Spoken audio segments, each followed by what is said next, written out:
ඔබට ජීවිත කාලය තුල ලැබෙන අවස්ථාවක් තමයි වටිනාකමක් තමයි තවත් කෙනෙකුට මොන හරි දෙයක් දෙන්න තියෙනවනේ. ඔබ හැමතිස්සම හිතන්න එපා ඔබ දෙන්න ඕනේ මුදල් කියලා තව කෙනෙකුට.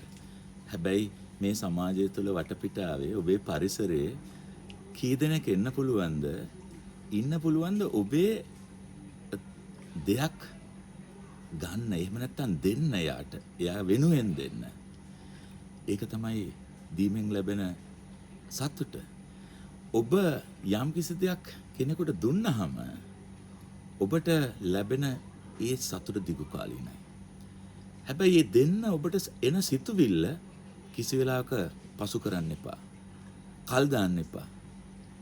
When you feel it, you give it. දෙවරක් ඒ ගැන හිතන්න එපා. මොකද ඔබ ඒ දීම තුලින් කරන්නේ වටිනාකමක්. ඒක මුදල් වෙන්න පුළුවන්. සමහරට ඔබේ දැනීම වෙන්න පුළුවන්. එහෙම නැත්නම් ඔබේ ඇහුම්කන් දීම වෙන්න පුළුවන්.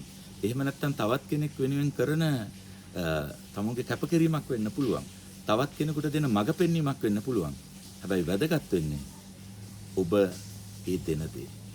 දීමෙන් කවදාවත් කිසිම කෙනෙක් දිලින්දෙක් වෙන්නේ නැහැ.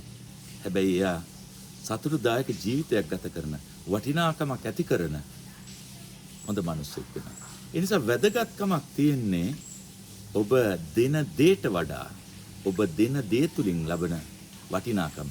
ඒක තුල ඇති කරන වටිනාකම තමයි වැදගත් වෙන්නේ.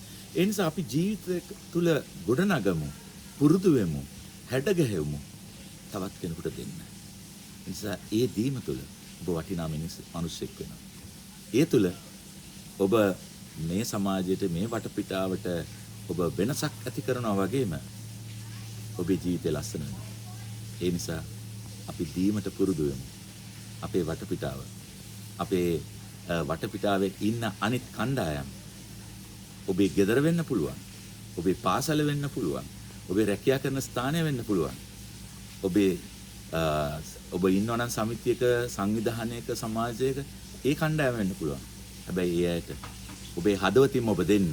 ඒ දීම තුලින් ඔබ වෙනස්ම කෙනෙක් වෙනවා. දිනන කෙනෙක් වෙනවා. ඔබට ජය.